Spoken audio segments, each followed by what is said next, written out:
দেখুন, বর্তমানে তেলের সংকটের এই মুহূর্তটা আমাদেরকে মানুষের আসল রূপটা চিনতে সাহায্য করছে।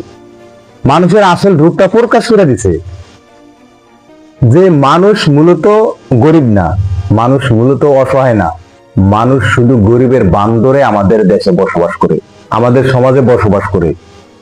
সেটা স্পষ্ট করে দিছে এই তেলের সংকটের এই ক্রান্তি লগ্নের এই মুহূর্তটা।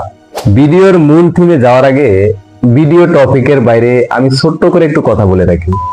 বর্তমানে তেলের এই সংকট নিয়ে সবাই কথা বলছে, সবাই সরকারকে হুমকি দামকি দিছে, সবাই সরকারকে প্রশ্ন করছে কেন তেলের সংকট, তেল কোথায় যায়।